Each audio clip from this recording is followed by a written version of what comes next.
Hi, everyone. I'm Tom Van Ness, your host, your guide for Guide Through Grief.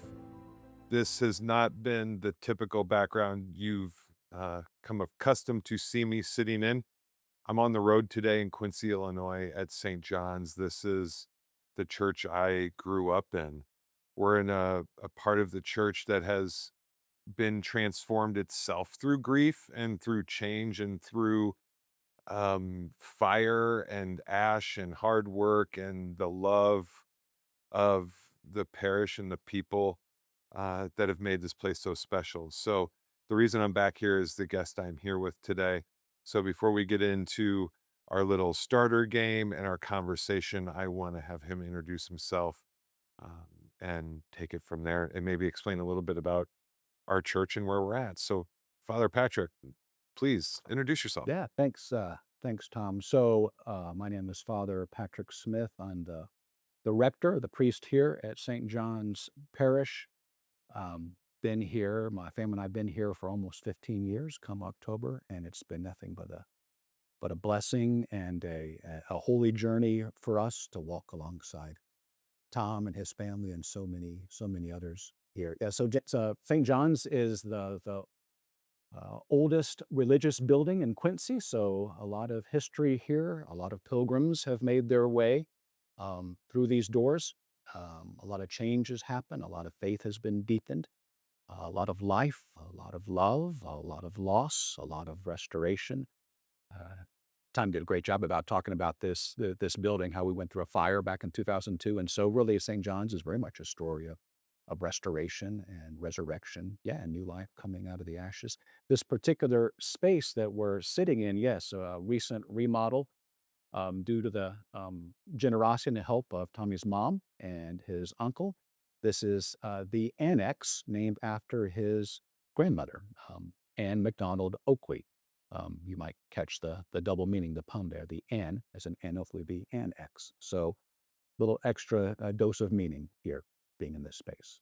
And this used to be a chapel where, um, for like Holy Week, there was services. I remember being back here as a kid growing up. I remember like my brother's wedding. We were back here taking pictures. I remember a great picture I have with my stepfather and Ben and Jonathan and us in here. This is later where we hung out just before I was married with Leslie. So this area now has a beautiful, much more engaged purpose to it and uh, growth and just loveliness to it. So I'm really happy to be here. Um, so really, there's this could almost be a whole season in itself, and I don't get into. There's a little spirituality sprinkled through all of the episodes. This episode is definitely more dedicated to the spirituality part of my grief journey. I kind of call it the spirit sprint because I just for what I went through, no matter how close you are to God or your spiritual leader, whatever that may be, you're never as close as you are when you go through something so unimaginable, where you are standing at the door of you can ask yourself why or I trust you. And that's where my sprint kind of started and I remembered, and this is a little bit ahead of where everything started with us on this journey, Father Patrick. But I remember when Leslie passed away, there was two immediate thoughts that I had in the opening minutes. And it was, I'm not going to allow myself to ask why this happened. Um, I didn't feel like, honestly, it was fair to ask God why. Uh, it could have had a happened so many different ways of losing Leslie, of her passing away 45 seconds after dropping her off at the door of the emergency room where she first crashed. to actually having 7, 8 days with her to fight by her side, to removing her from all of the pain and the suffering she was gonna have to endure and allow her to be in heaven. You know, there's a whole lot of blessings and reasons I didn't need to ask why. But then it was the boys, and that was really the big transition, or the other big spot for me was the boys were at such a young age and really so underdeveloped in church and in their walk with Christ. I didn't want them to make a decision now at this age based of what happened. Like they're gonna be forever coming up to an intersection of being mad at God or trusting God. And that's where my sprint started. And I just thought that was you were such a big part of that. Um, but I guess backing up, what I don't know where to start. There's a whole lot to start that we can talk about. Well, even what you were just saying, Tom, about, as I was deciding not to ask the question why and choosing to trust instead. And even though those don't have to be an either or, we can ask why and trust at the same time. I appreciate what you were choosing to do. Um, that I don't want to get lost in that. I don't want to get lost in the trying to answer the big questions. Not even asking the question, but trying to get an answer to something that might be unanswerable on many levels. Because so much of the spiritual walk is not, gosh, we could do a deep dive on the book of Job, for example, which is the book about suffering. Choosing to say, I'm gonna choose to walk through this because I have no other option. This is a place where I have to walk. And the invitation is to be attentive to God walking alongside you in that, not as the answer man. Here are all of our questions, as if God's job is just to answer all of our questions for us. What he does say to us is, I'm gonna be with you in this. I'm gonna walk with you in this.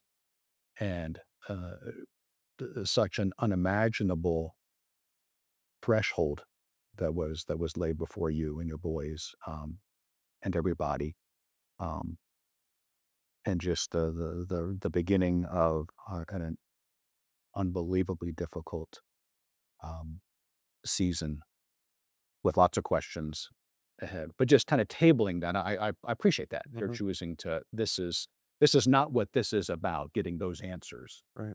This is about this journey that's Well, opening before me. Yeah. yeah, and I think that was I just love how these transitions just start working with Right. us. Hmm. Um,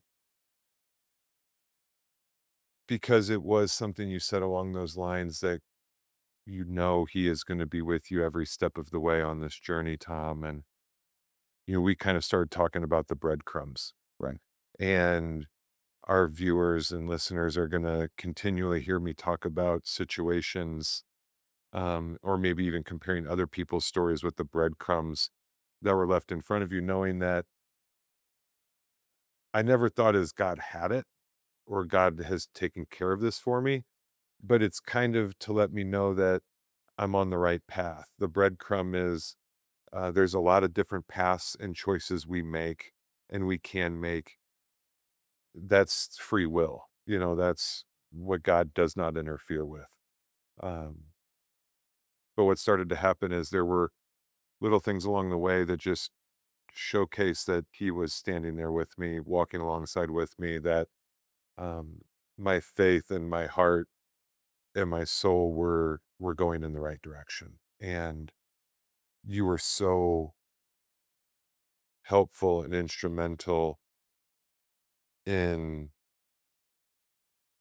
just being there, and guiding me through some of those conversations Hmm. from the moments she was in the hospital, Hmm. Hmm. um, where we were praying over her, on speakerphone, Yeah. um, to when I got back to Quincy for the week of the funeral. And Sure. uh, you still do. We communicate monthly still. For the first year and a half, we communicated weekly for 45 minutes to an hour on the phone, and um, still have a monthly communication. And um, you still nurture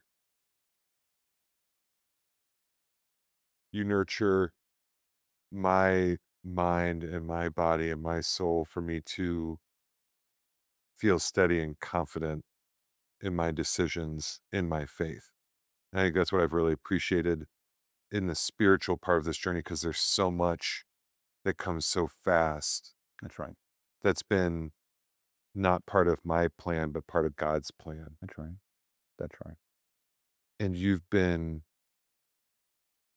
not dictating what I need to do or how to do it, but reminding me of my faith and the teachings and the things that are out there for me to help build Right. those resources. Yeah. And that's Yeah. just been, I don't know, that's hard to talk about because everyone's spiritual roots and being are so different. But That's right. I don't know what, can you talk Well, about, I do you remember well, any of those stories or any of well, those conversations? well. First of all, I appreciate your saying that. Not as a as a pat on the back, but it's encouraging. It's mutual encouragement for us to be able to. So much of what we do, I think, in the context of spirituality, is and what I hope to be able to do because it's helpful for me too, is to try to help see and identify and name where God is present and where God is at work in this. Again, the breadcrumbs, um, and to just acknowledge His companionship in this and acknowledge His sympathy and empathy. He understands what grief feels like. That's the Mhm. whole mystery of the Christian faith. That he is lost also, and he has grieved also. He knows what wounds feel like. Um, and so with the breadcrumbs, exactly. That's what we're just naming where God is in this in your journey, and that's and again so much of it. I mean, that's what breadcrumbs do, is they beckon you, "Come, I invite you to find the next one. I invite you to find the next one." As much as we might think that we need and certainly would like, a great revelation or a word or a sign, and we get those too. That's what those little breadcrumbs are. Somebody once said that, it's not even like blind faith necessarily. It's tiny steps in the light along the way, just enough light for the next step. And again, that's the sometimes a frustration of just a mere breadcrumb as opposed to a huge loaf of bread, um, as contrasted to just keep trusting me, keep trusting me, keep getting up in the morning, keep walking, keep feeling your feelings, keep experiencing your experiences. Um, and I know this may feel like the last thing that you want to do, but here we go. You're doing great. Have courage. I mean, that's the stuff of courage. It's the stuff of bravery. It's the stuff of trust. It's not a full blazing revelation all the time. Who has that? I wouldn't trust it if I did. You know. Um, And it's not, yeah. I mean, I also don't want to make it sound like what I experienced was perfect in the goal. And if you can't get there,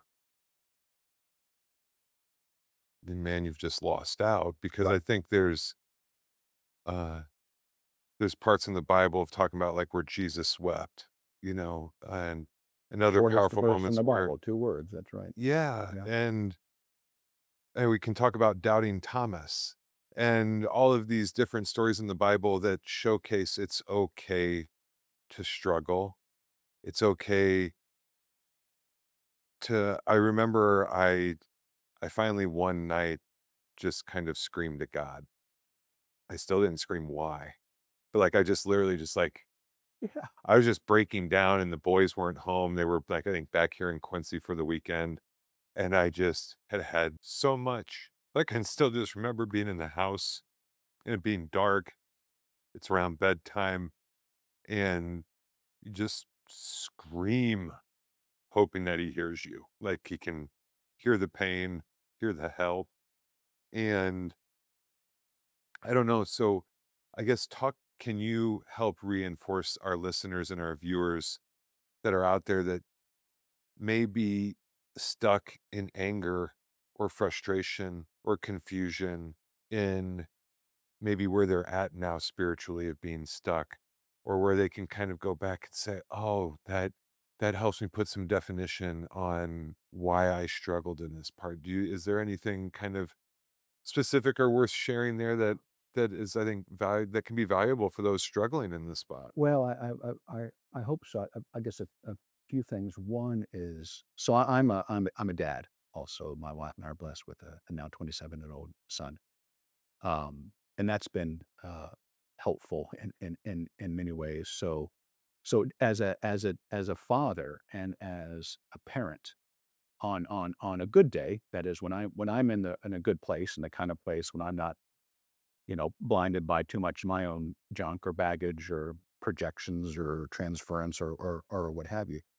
I mean, I want nothing more than for my son to be able to express himself and to bring everything to me, to be able to unload, to talk about the things that scare him, the things that upset him, the places where I've hurt him. I mean, that's the whole point of the whole point of the spiritual journey is that relationship piece. And again, I hearken back to the book of Job a little bit. And Job, I mean, one thing I still appreciate about him is he let God have it. You know, he did not have the. I think so often in the Christian tradition, at least, we have this image of our heavenly Father as much more like Zeus with a lightning bolt, who will disapprove of us if we don't get it right or feel the right thing or don't suck it up or have our act together. Where I think so much of what we can miss, at least in the well, I'm getting going off on a tangent here, is is we're scared of what God's gonna do to us, as opposed to um, trust what God is always doing for us. Yeah. I mean, because he's love. And as we're told in Romans, into Romans 8, if God is for us, who can be against us? So um, we can't scare him off. We can't shock him with what we say or what we think. Um, he is relentlessly present to us. God's love is relentlessly present and among us and with us all the time. And and we can't get in. I mean, my son and I, we can't, and my wife and I, we can't get anywhere. We can't grow or learn or discover unless we can be emotionally honest with ourselves. And that's, we're 30 plus years into this thing, and we're still learning how to trust one another. Hey, can I say this without fear of being shamed or attacked? And so I think we project that onto God. So God he wants to, not it's not just he's okay with, he wants to hear what's bothering you. He wants to hear those places that scare you, those places of darkness where you find yourself. Um, he wants you to trust him and unload with him. And he offers no, um, he is not ashamed of you. He is not disappointed in you. Um, he's Vulnerability is the door to growth and the door to spiritual growth. And the word, the Latin root word vulnare means to be wounded. So the only way to truly grow is to learn to speak about our vulnerabilities, to be vulnerable, and talk about our wounds, and Now, without fear of can judgment. you guys understand why I love this guy so much? I mean, so come down to Quincy, 7th in Hampshire any Sunday, and you get to see this guy live. You said so many things there that I had to interrupt you because I was losing track of my mind of where to pick them up and take them, and kind of working my way backwards. I was talking with a group of widowers, and you talk about vulnerability being kind of the gateway to growth and spirituality. and how these episodes will play out. This conversation happened yesterday that's gonna be, I think, episode 12, but we talked about how grief isn't really a destination. Like, it's not something you finish or cross, but it's more like a spectrum that you travel within, and it's balancing grief and joy, but the other 2 parts of that sphere are vulnerability and empathy. Right. And it's learning how to kind of it's going through such grief and such trauma, spirituality, physically, emotionally, that that vulnerability has to make you grow. And, Right.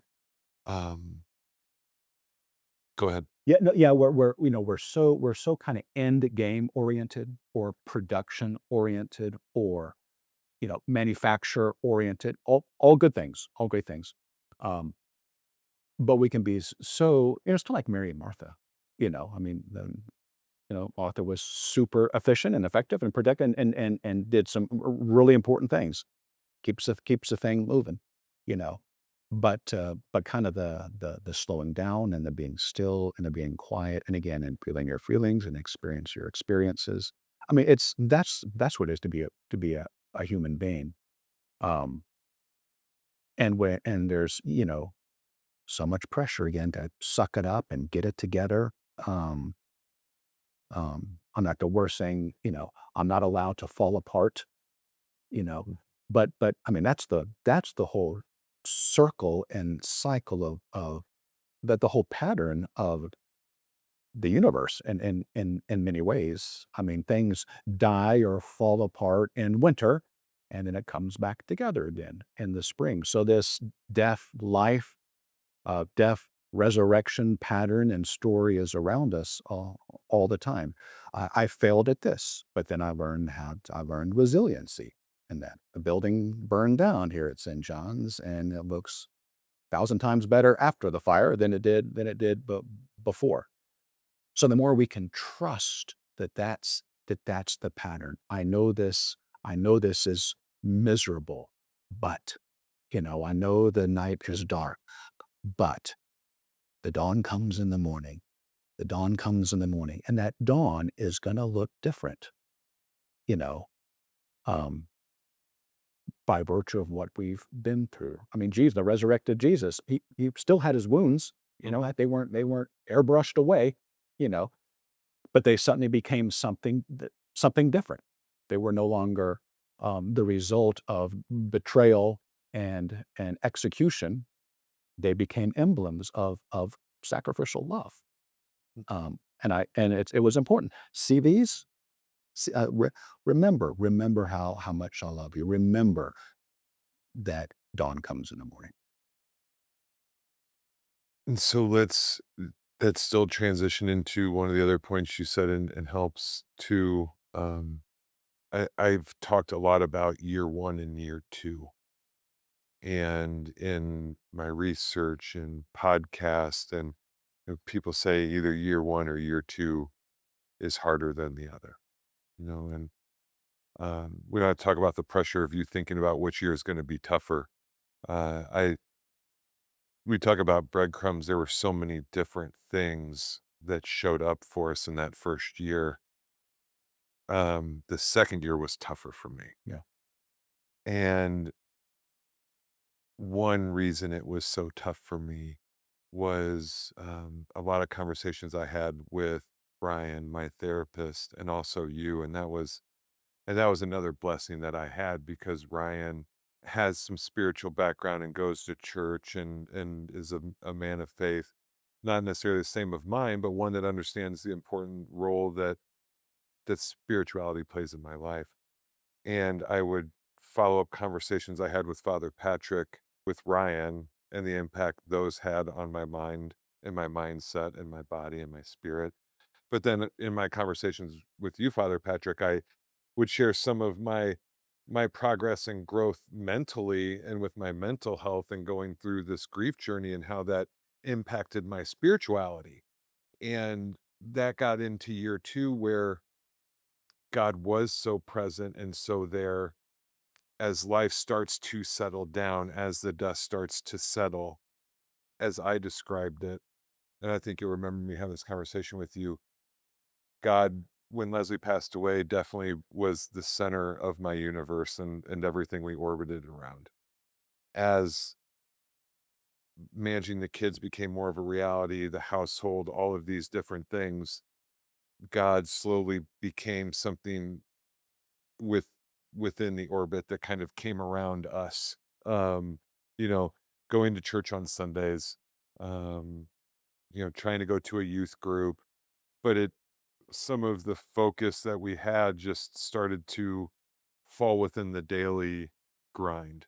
Is maybe a way to put it. And the guilt that I placed on myself was so large. Yeah, I felt so guilty going back to God when I realized when a lot of things kind of came crashing down on me again, a little bit, a year and a half or so into this grief journey. My world just came crashing down again. And I felt so embarrassed and shameful to go back and ask for God's help and to like lean on Him because of how I was. And that's what you just reiterated was that happens to people. It's normal to have that happen. sure it is. It's okay for that to happen because God knows that's going to happen. He knows you. He knows you before you even know you.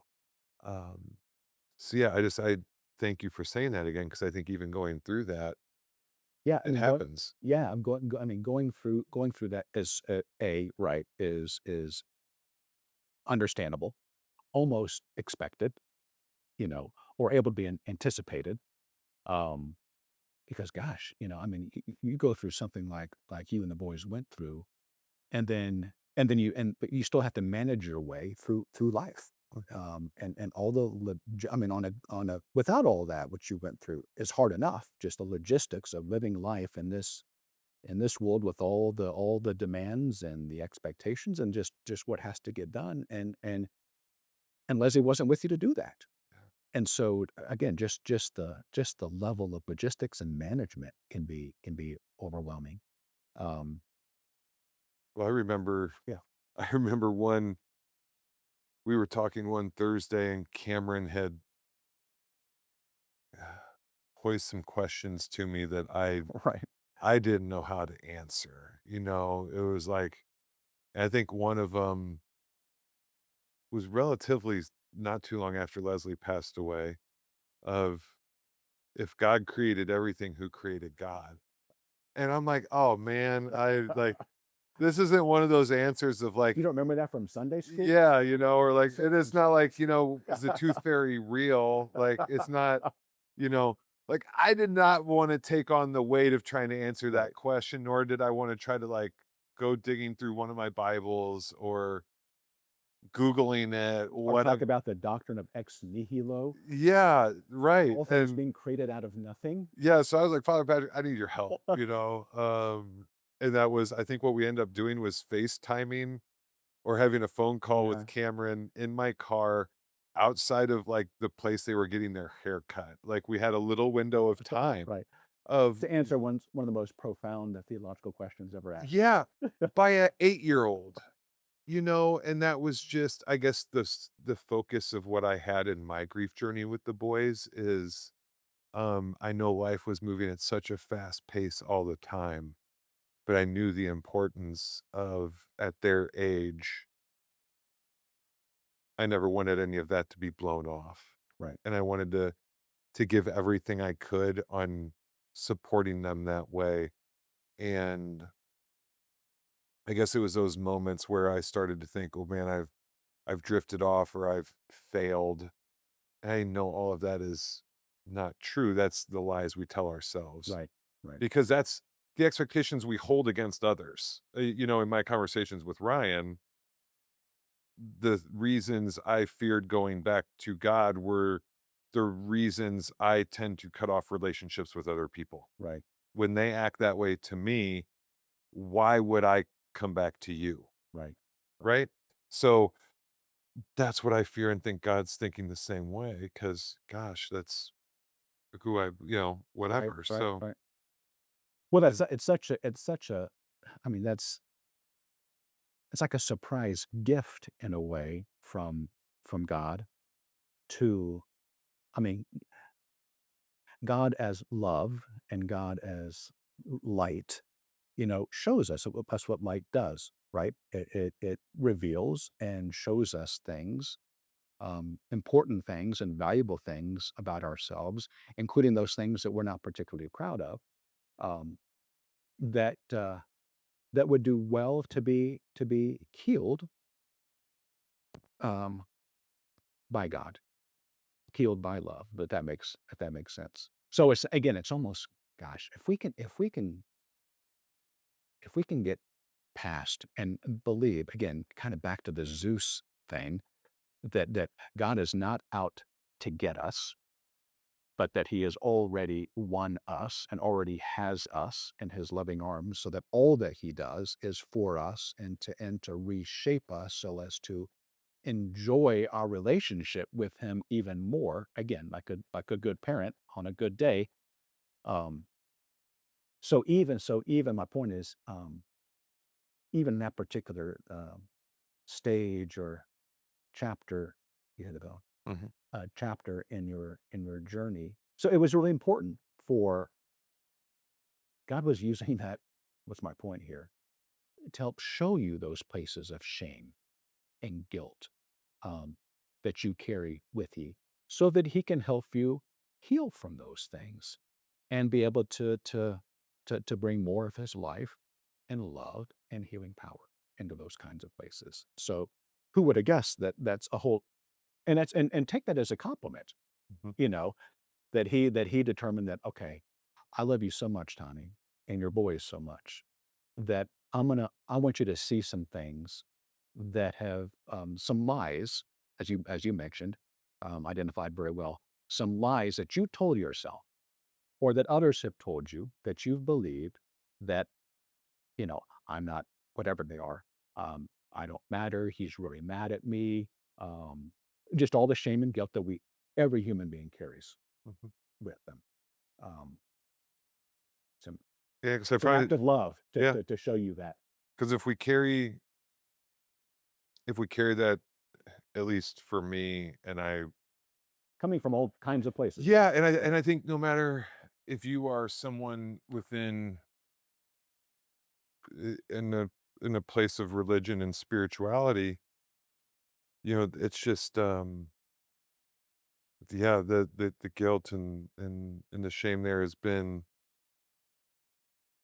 it's where one of the places I learned to be vulnerable first, right, because there's something about saying what you feel guilty of, shame, or needing forgiveness or understanding for when you say that out loud for me, whether I was laying in bed or at an altar before taking communion or sitting in one of the churches we were trying, and it was a bunch of praise and worship, I just found myself sitting there saying out loud what I needed right, and what I was struggling with. And when my spirit became vulnerable with myself and I sat in those moments of pain and loneliness and grief, that's that's where I did start to grow and be right, more confident in just doing this podcast as an example right, of being able to sit here and talk about this conversation or right. what happened to Leslie or some of the ones you're going to see coming up. It's yeah, it for me it started in the spiritual Yeah, realm of where what I ignored in the first year and a half, the thing that helped me the most, I probably just took it a little bit for granted. Not that I ignored it, I think I just took it for yeah. granted. We Yeah. do that. We're just kind of doing our thing, and many of us can live our whole lives just kind of doing our thing. Mhm. And it's not because a bunch of lightning bolts are going to come down, but there's just more. Mhm. There's more. I mean, learning to be vulnerable and honest and putting it all out there.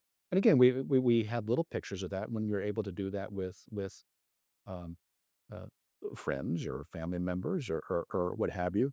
That's a smaller picture of what it is to do the very same thing with God. It's the journey of becoming a full person, a full human being, not a superhuman. There's a lot of pressure to be superhuman, nor are we invited to be subhuman, but to be fully human with all that comes along with our minds and bodies and spirits and feelings, all of that, to become a whole person. That's what healing is, becoming a complete and whole person. So And it's kinda stating the obvious, at least I call it the obvious, much like grief, I think someone's spiritual journey in moments of loss, okay? It doesn't matter the severity of the loss, in moments of loss, that's a person, that's a livelihood, that's a quality of life, whatever it may be. There's no set time limit in going through that, right, Father Patrick? I mean, it's gonna be kind of at your pace and at your relationship and how you wanna do that with yourself and with God and that's right. And I know it's a cliche, but sort of in God's time, um, which is timeless mhm. in a way. He's not in the same kind of rush that we are. Um, and I mean, so often our rush, it can either come from our own interior, which is I don't like feeling like this. Um, the pain and the hurt and the loss and the depression and the anxiety and the exhaustion that comes along with that. So we went out of that, of course. Um, and we went and it's I will often ask God, the the sooner you can do this, the better. I would feel a lot better. If you could just kind of move me through this faster or wave your magic cosmic wand or what have you. And there's no getting around. Um, there's no getting around the fact, and we all know this because we've all experienced this, that growth and character and meaning and value really, I mean, one could argue, really only happens by virtue of struggle. Mhm. But I think the more we're able to embrace that, it doesn't mean that we like it any more or less, but I think it can change sort of the character of the struggle, if that makes sense. Easier for me to talk about when things are going pretty well for me right now, sitting in this chair. But uh, Yeah, but the I remember. phrase "God's plan" can, I mean, that was a phrase I was not overly familiar. I didn't pay attention to it. Right, Maybe that's the better way to, like, I had not really ever paid attention to that phrase or cared about that phrase ever in my life right, before April 4th, right. 2023. Um, Leslie and I had a plan. We had just, you know, purchased a house. We had a plan of what we were gonna do to that house. We were gonna stay there with the kids, raise our family, do our thing, started trying to look at, we just had our plan Sure. and how we thought it was gonna just play out perfectly. Um, we probably at some point thought God was good with our plan because we were working church into it. We prayed at meals. We did, you know, Doing it just right. yeah, yeah, yeah, yeah. We were just, the only thing kind of missing still on our plan was a picket fence, a dog, and like the next family vacation. But then you have something like this happen, or you lose your job, diagnosed with cancer. You wake up in the middle of the night, your house is on fire. Something so huge happens where it just shifts the ground you stand on. And you realize just how much of your plan is so much out of your control. Right. And it's such a scary realization to come to grips with, that Of course. Like, we all think we can get out of any situation and anything we want, and we're immune to the worst. And for me, that's helped me define my faith even more now because I have a better idea of the things that I can control, that God leaves me to control. And if I focus on those things, Yeah. um, the other outcomes are going to be the outcomes. And if I kind of just feel like if I can go to bed happy with the decisions I made and the things I've done that are in part of my spirituality and my part with God, that the bigger plan's going to work out how it should.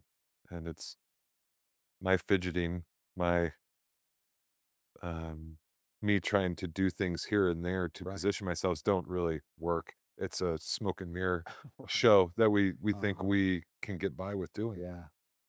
Yeah. So often, gosh, how much of our time do we spend either wallowing in the past or and wallowing in the past? I'm not, I'm talking about we're not called to ignore the past or to forget the past, but letting the past define us, either wallowing in the past or worrying about a future that hasn't even occurred. Um, and both of those can uh, become barriers to our living in the moment and being present to where we are and to who we are and to who's around us. Gosh, yeah, the whole control thing.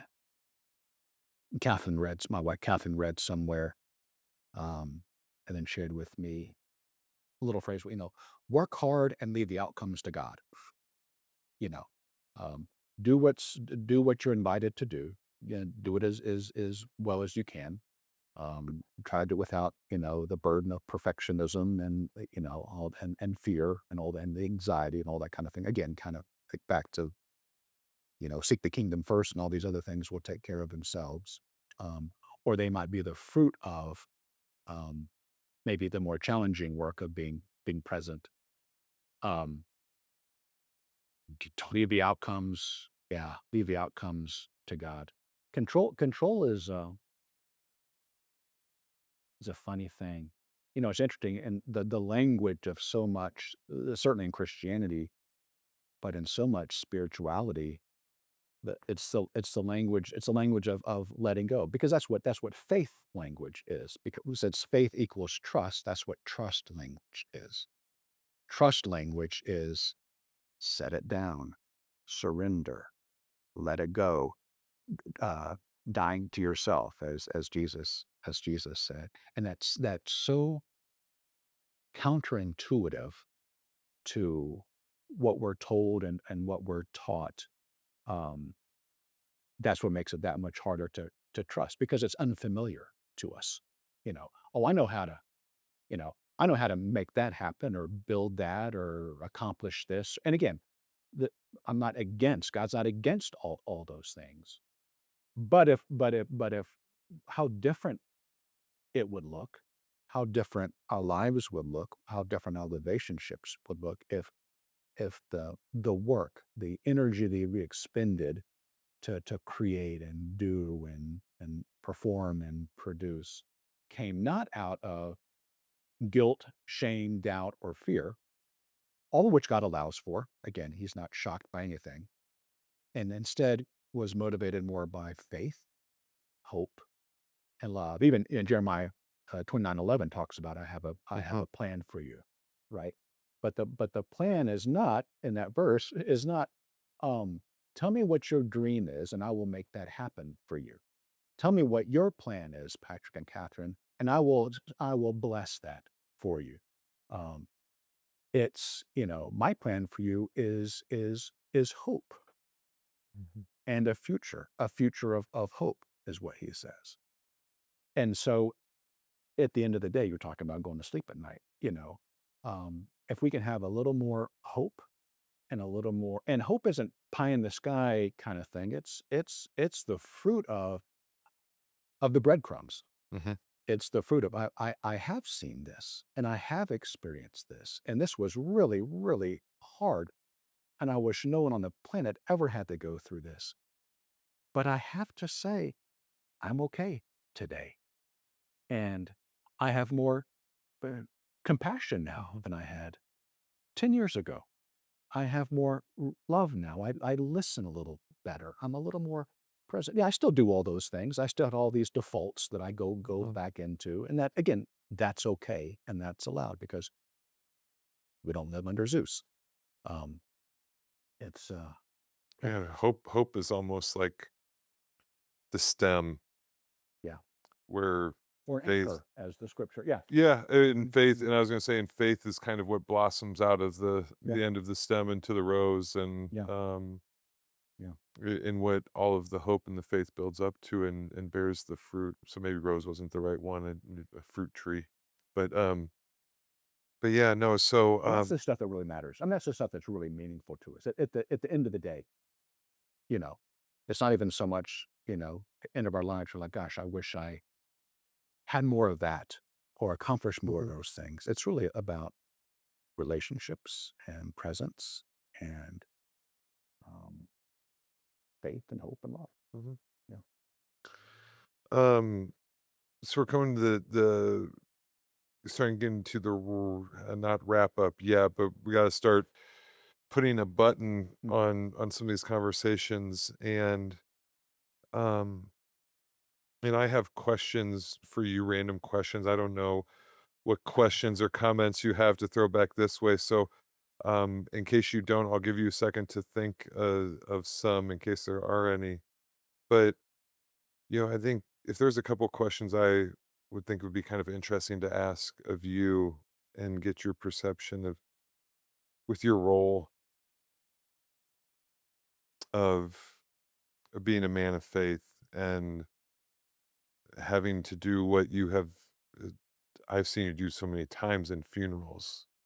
Um, are there things you see consistent outside of faith of people going through grief that seem to be good foundational pieces to a journey? You meet with a lot of individuals in some of those rawest moments in the week, the days before and after their loved one passes away. Like, what is it simple as of having 3 or 4 people you can lean on? Is it honing in on a book? Is it like what things have you seen and experienced along some of these funerals and losses in people's journey that seem to be good things to maybe want to investigate if you are experiencing that? Some of the viewers and listeners have a loved one that are going through grief right now, or maybe they're just trying to understand better about how a role they can play with, next time it happens to them or someone they love. Yeah, that's a great question. I guess what one thing that I have learned as a priest, and I guess I'm still learning this. The goal is not to, gosh, how should I say this? Well, I'll say it this way. So this is I've used this more than once in funeral sermons, um, and it comes from a book written by a fellow named Peter Kreeft, Kreeft, and it's entitled "Love is Stronger Than Death." Um, and it's a short book, which I appreciate. So it's definitely worth the read. Um, but he talks about the end, like end things, END, end things. Um, so we talk, and there's sort of the double meaning of it. So like the end of school, for example, they'll say the end of school is when the bell rings. Well, the end of school is also to learn. Um, the end of a game is when the time runs out. Well, the end of a game is also to win. Um, and so Um, what I've learned is that it's not my job to get anybody. This is probably a little control thing, or it used to be, to get anyone from A to B, um, or to make sure they've earned something. That's almost like in the fix it category, Mhm. you know, um, or give them an answer. Again, going back to your very first uh, point about not asking why, but just trusting.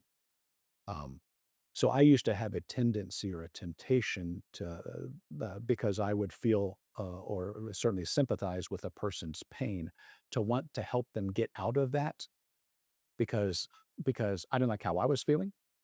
Um, want to help them get out of their wilderness too quickly before before the grief and the loss and the work of the spirit does its job adequately.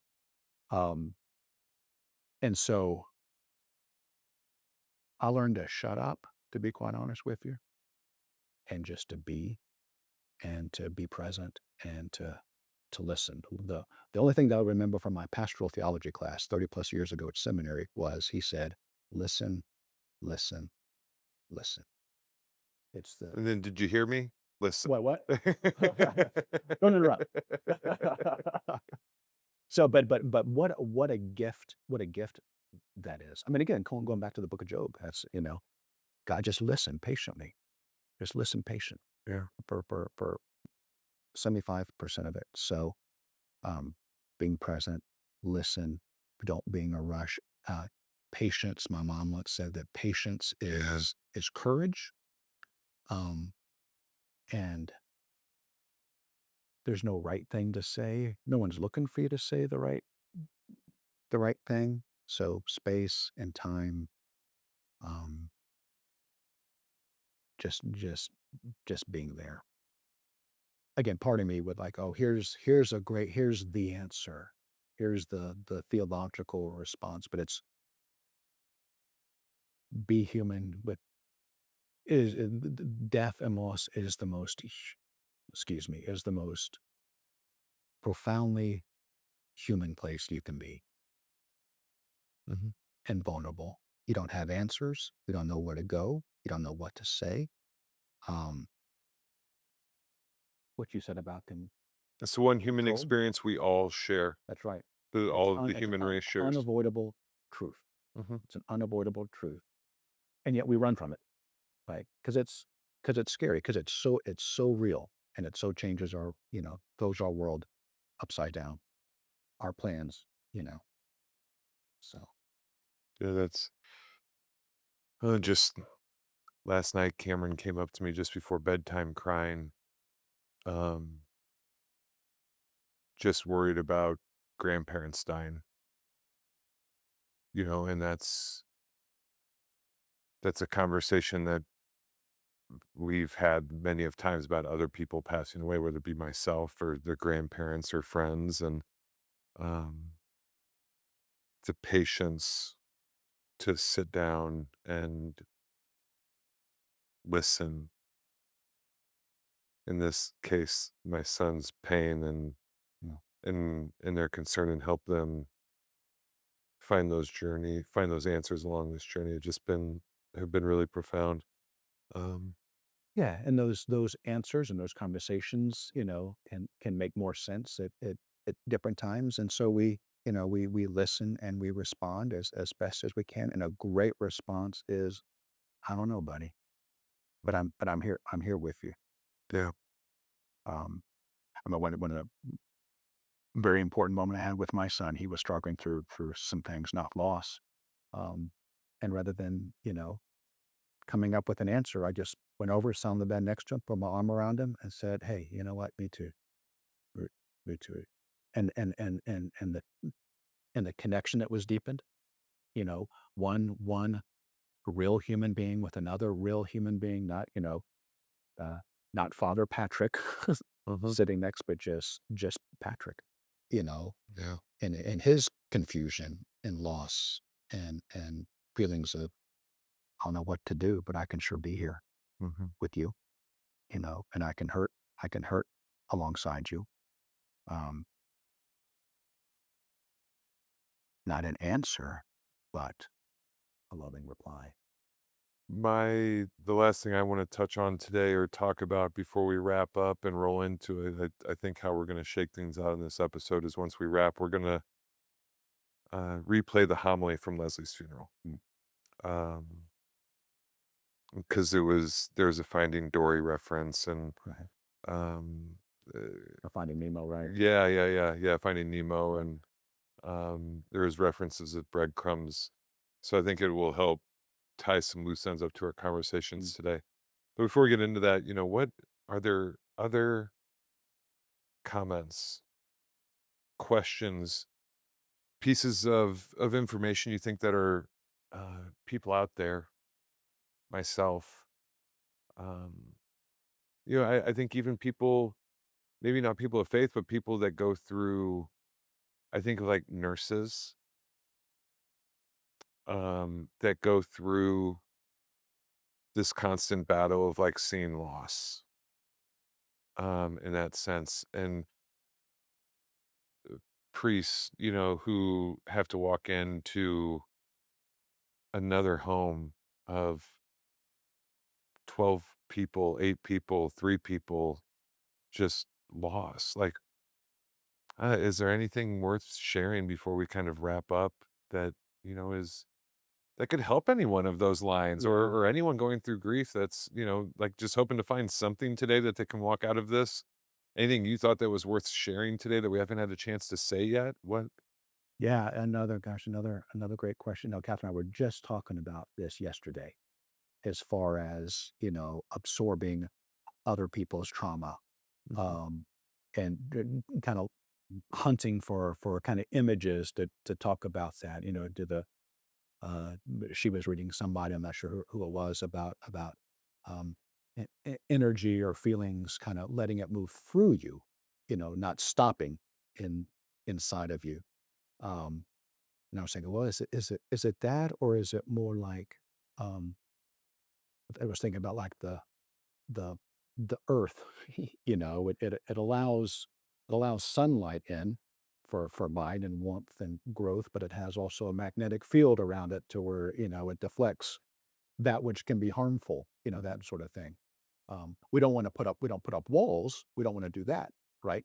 Although sometimes we do, just to get through, and that's okay as well. So the first thing I would say is, um, give yourself a lot of grace.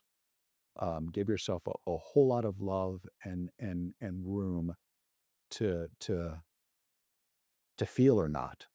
To be honest with you, there's nothing. If you if you feel numb, that's okay. I mean, our brains are remarkable organs. They'll do things in like shock. It'll they'll do things, or trauma. Maybe you may feel, "Oh, I'm doing just fine," because your brain knows you're not going to be able to deal with this right now. So, but in 10 years, when you feel a little safer, or what have you, it might start coming up, and then we want to start looking at it. So, give yourself a lot of grace. Don't be too tough on yourself as far as, I'm doing it wrong, or this is the way I'm supposed to do this. But I will also say that, and it depends on the personality type also. Some tend to be more emotional sponges. Um, and those kinds of people are, it's an amazing thing because they are highly empathetic, but it can also take them under, um, as well. So for folks like that, they get to learn techniques. You know, I know some who will, they might have be counseling somebody or have encountered something, um, and they'll need to spend, 2 to 10 minutes after that encounter, deep grieving, meditating, um, imagining, letting it go, because it doesn't serve them or the people they're caring for very, very well. Um, so there's that. So, uh, therapists, that's what they're for. Support groups, that's what they're for. Um, People that you trust, that can understand, because not everybody is trustable in that way. And that's okay. So just be insightful Mhm. about that. Um, Listen to podcasts. Find resources, um, find a community around you that cares, um, and that you can be, yeah, that you can be vulnerable with. Yeah. But mainly go easy on yourself, and That's one I couldn't hear enough. yeah, yeah. Um, Gosh, it is so I was talking right before this podcast with one of our church members came by. I was talking about teachers, how tough it is, the trauma that teachers get all the time from students, what they see. Yeah, Was we before we close up the episode and roll into the homily, is there anything you remember? I mean, I think two of the most moving moments or homilies or funerals I've seen have both been in this church. They were my stepfather's and Leslie's. And I remember Steve's funeral, I was in the very back of the church just because there was so much going on. I kind of remember being more in the back than in the front towards the end. Um, but the things I don't know. Is there anything you remember about Leslie's funeral and preparing for that? I remember there being a moment where I felt like you and everyone in the church just got choked up. And that's just not a moment you see a whole lot from a priest. Um, and so I know that was a real big vulnerable moment probably for you if it was that. But what do you remember about that? About putting those pieces together or being in that moment, looking out at everyone? yeah. It's it's a unique job. That's for sure. I mean, for I mean, just the process of being invited by you, Tom, to walk along so closely during the tragedy and in her final moments, you know, and I was and am a little emotional remembering that. Um, so just the emotionality with all that and the trauma of it and just the profound holiness of it. Um, and then putting, just putting the thoughts together and wrapping the gospel around it and wanting to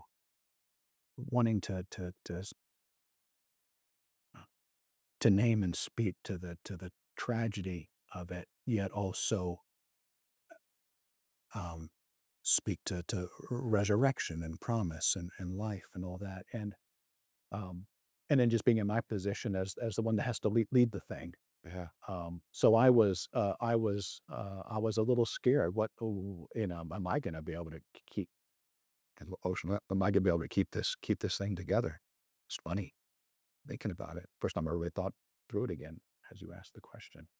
I tell you, the moment for me was when we walk in, myself and the other ministers walk into the back of the church, and the music is going, um, and people are, and I was standing by that font about to go down, and everybody's back was to me, and I was like, and I could, I'm not, may not. Is actually the first time I ever thought I'm not sure I'm going to be able to get through. So it hit me hard right there at the beginning.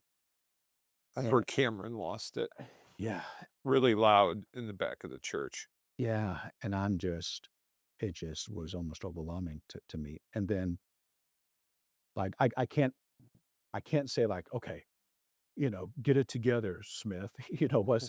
It wasn't even like, okay, but there was a piece He's he was just throwing your bone.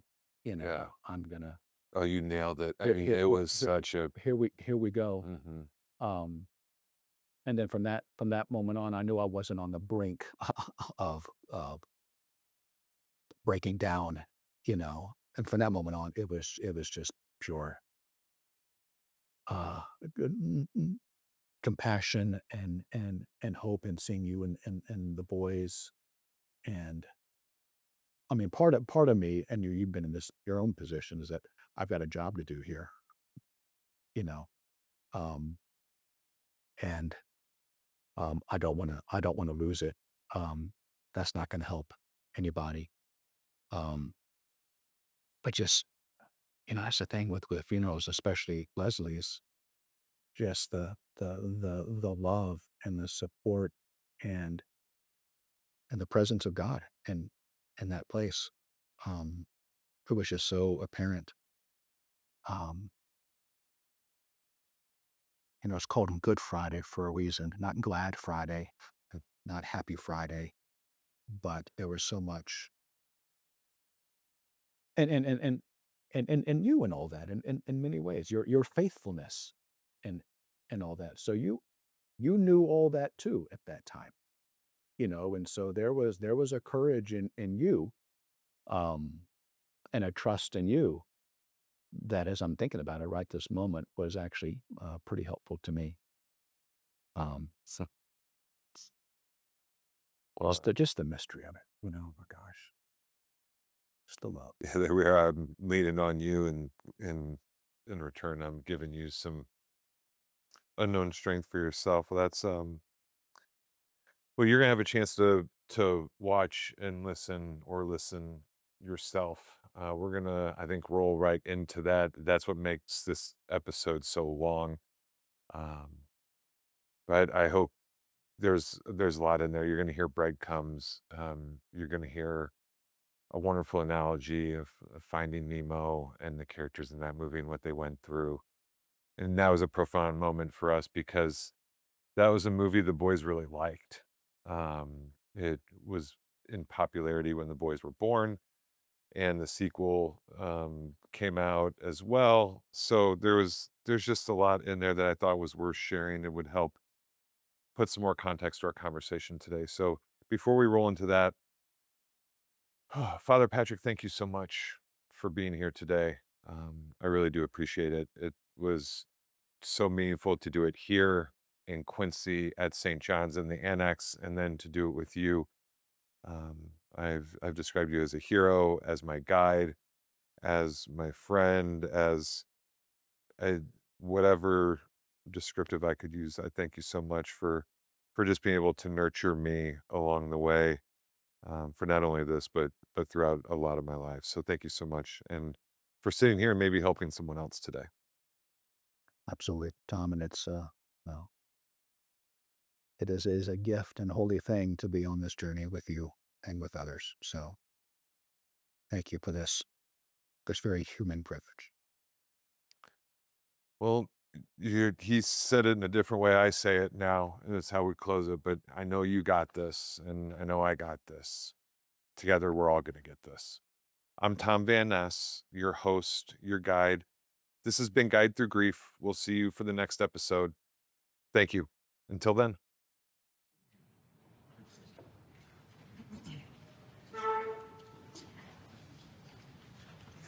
I'm not even sure how to begin, except by just taking a moment to look at everyone and be grateful that you're here. And be grateful that we can all share this holy time together and be in this sacred space together. So let's take just a moment, if we could, just to be present right now with family, friends, colleagues, the Holy Spirit. It's impossible to wrap our heads around this, isn't it? Leslie's so young, so vibrant, so real, so full of life and energy. Wife, mom, daughter, sibling, cousin, friend. The suddenness of it all, still so surreal. Never in a million years would any of us have imagined that we'd be here on this morning, remembering Lesley this morning. And all this impacts each of us differently. We're allowed for it to impact each of us differently, and we're allowed to feel through this differently, and we're allowed to process through this differently. And it's going to take time for us to heal, to move forward. We're allowed to struggle with questions like the what ifs and the if onlys. All that's okay. We'll be walking along or about our business and we think we're okay, and then suddenly we're not. And a memory will flood our hearts, or flood our minds. A year from now, 10 years from now. And there's grace in all of that. And all that's okay. On behalf of Tom and the boys and everyone, Sterling and Jan and Leslie's friends and family, and Tom's family, and many colleagues from our days at WGEM, Princeton Media, now Ray Television. Thank you for being here. It's also hard to put together words that express at all the magnitude and the scope of the many lives that Lesley touched in her own way, from her younger days as a little girl growing up in Hamilton, through junior high, high school, the Illinois State University, a first internship, and on to becoming the evening anchor 13 years ago. She became the evening anchor at all 3 evening shows, which is the first time that my wife and I met Lesley. Evening news, like so many of us. We welcome her into our living room every night. Getting to know her in that small way at first, and just a few years after that, Tom, you and Lesley were standing right there.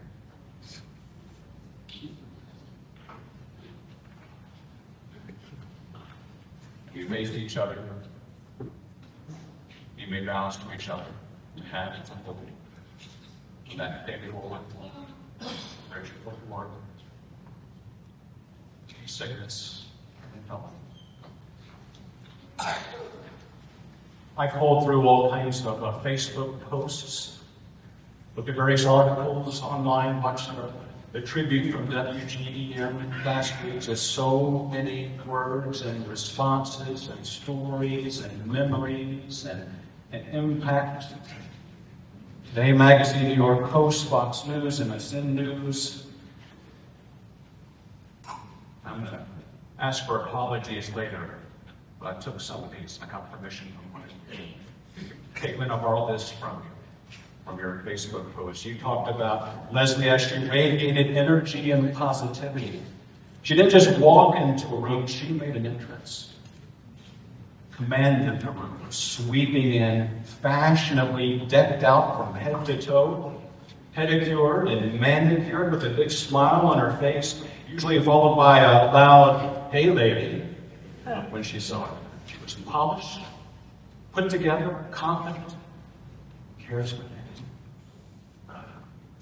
Here you posted how a couple of months ago you got a text from Lesley to call her back. As soon as you called her, she said, "Halsey, I'm coming to Macomb on April the 13th. Put in your calendar at Swicko's in town that day, and let's go to lunch." That's exactly what she did. After you told her how she's always so bossy. 4 days ago, she put it there. She would walk into a room with the utmost confidence, commanded attention. Her tell-it-like-it-is personality was something you admired about her. She was never afraid to give her opinion and was never at a loss for words. She also had one of the biggest sparks. Natalie, wherever you are. You talked about the first time you met her, and after a few moments you realized that, hey, I better bring my A game. Well, she always brought her A game, didn't she? She was fierce, strong, a consummate professional, devoted, a radiant personality and passion. She loved what she did.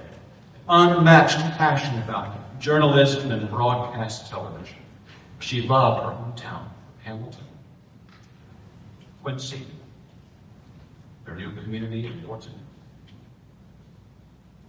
She was all about improving her community, her time here, especially the Salvation Army, the Children's Advocacy Network. She loved all of her events at WGEM, the Veterans Day Parade, the Hannibal Christmas Parade, the Dogwood Parade. She was a phenomenal journalist and a leader.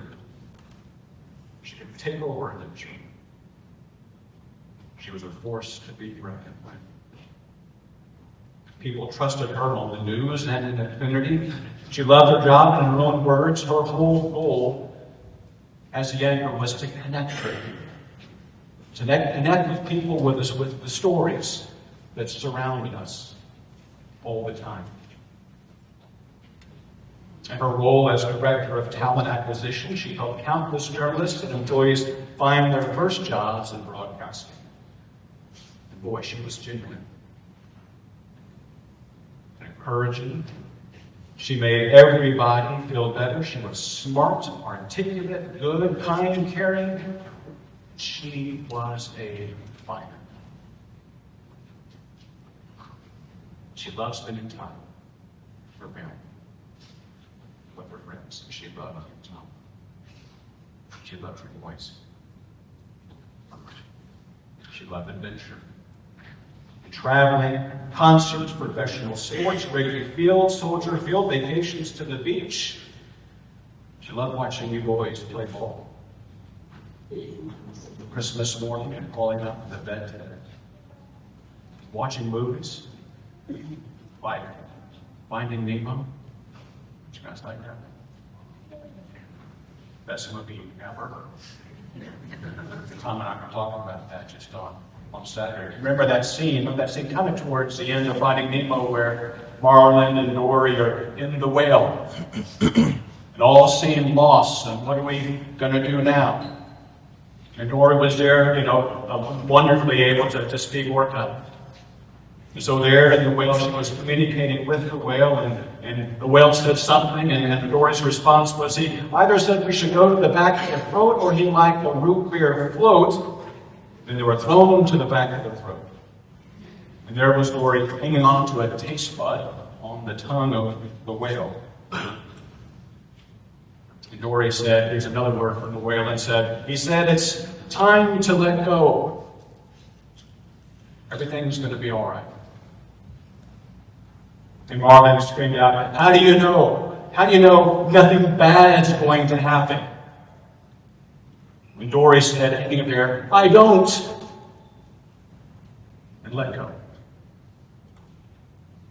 And it was scary because something bad happened. And God, how I wish we could have done more for Lesley so that nothing bad would have happened. That bad thing didn't happen. Something bad happened to Marlin and Dory, and then something really good. Something really good. As Dory and Marlin were spewed out of the whale, and we were laughing and they were okay because it's going to be okay. Leslie's gone, but you know what? Not really. Something bad happened. But something even better has happened. Some good news happened. And the good news that happened is that God, in His love and in His desire to empathize with every one of us and empathize with Lesley and be with us and all of our humanness and all of our pain, the good that happened, and we call it Good Friday, God showed up in the person of Jesus Christ, died on the cross, and conquered death through the resurrection. So that now, in Christ, death is not the end, but it is a gate. It is a door to life. Her body is here, but Lesley is alive. And she is alive with Christ. She's alive with Jesus because of Jesus. Because from the very beginning, God had a plan. Lesley was pretty good about having plans, wasn't she? She liked to have it all planned out. Tom, you share this scripture verse with me from Proverbs 19:21. Many are the plans in the mind of a man, but it is the purpose of the Lord that will stand. Would you like to know what the plan and the purpose of the Lord is? It comes from Ephesians. In Christ we have redemption through his blood, the forgiveness of our trespasses according to the riches of his grace, which he lavished upon us, lavished upon Lesley in all wisdom and insight, making known to us the mystery of his will. There it is. According to his purpose, which he set forth in Christ as a plan for the fullness of time, here it is, to unite all things in him. Things in heaven and things on earth. And God has united Lesley with him in heaven. Because of Jesus, we have Easter, and death is no more. In fact, Lesley right now is living the dream. She's living God's dream. She's living in God's plan. And for those of us who are here, and for those of us who have struggled so mighty alongside of her, and ask ourselves sometimes, where was God in this? I tell you exactly where God was. He was entirely in this. 50 days after Easter, Jesus sent the Holy Spirit. He said, I will not abandon you. I will send you the Holy Spirit, the Comforter. And so the Comforter was in every single phone call, in every single text over these past days. The Comforter was in every prayer that was recorded and played for Lesley.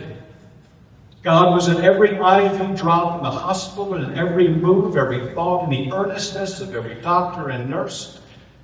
He was there in the room with Haley and Caesar there in the ER standing, like an angel, like a sentinel. And one of Tom's most difficult moments, he came over and put his arms around and said, I got you, man. And that's what the Holy Spirit says. I have you. He was there in the plane flight carrying Tommy back home, when every flight in between to and from Marco, and the neighbor across the street who said, hey, I'm going to mow your yard for the next 3 weeks.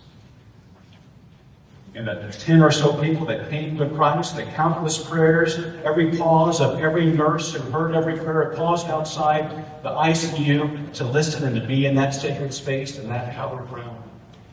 And each and every one of you who prayed and hoped and wept and asked and pleaded and wondered. And every single one of you, family and friends who soldiered through this, who carried burdens for Tom and his boys. And every floral arrangement, every social media post, every guest gathered here today. And God's love continues. And all of the many impacts that she made both then and that she continues to make. And the two endowments, the Lesley Van Ness Endowment for Broadcast Journalism, the Lesley Van Ness Yes Endowment.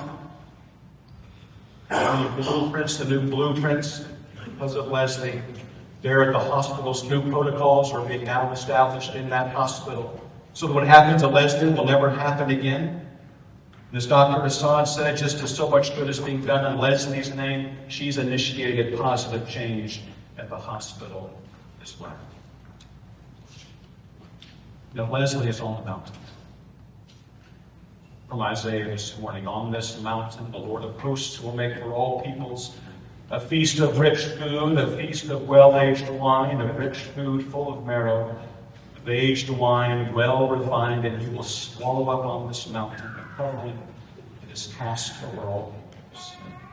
The veil that is spread over all nations, he will swallow up death forever. And the Lord God will wipe away every tear from their faces.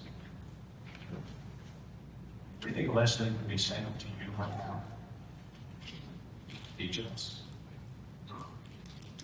Probably something like, I'm good. Pick yourself back up. Let's go. Keep going. Get back to living. Get back to the adventure that is yours. We're allowed to keep grieving, and we need to continue to grieve and be sad and shed tears. But she also is encouraging us from there to keep on, to keep loving, to keep supporting. Lesley is okay because she is with Jesus. And she can sing with us as we will sing at the end of our liturgy this morning. I'm fine because I'm with Jesus, in Jesus, in Christ alone, my cornerstone. He is my light. He is my strength. He is my song, my cornerstone, my solid ground. Firm through the fiercest drought and storm. What heights of love, what depths of peace, what fears are stilled when striving cease. My comfort, my all in all. Here in the love of Christ, I stand. And here right now, in this place, we stand in the love of Christ, which has made himself beautifully and brilliantly apparent. Every single one of you. And we stand. Let us pray, Heavenly Father.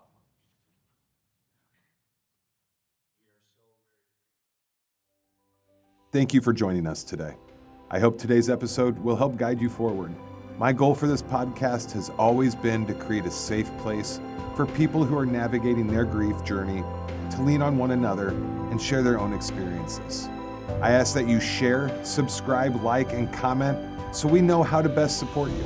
Finally, we rely on listeners like you to help keep this journey going. Guide Through Grief is dependent on the support and contributions from you. Please consider supporting the show and our cause. Visit our social media pages or click the link in our description for more information.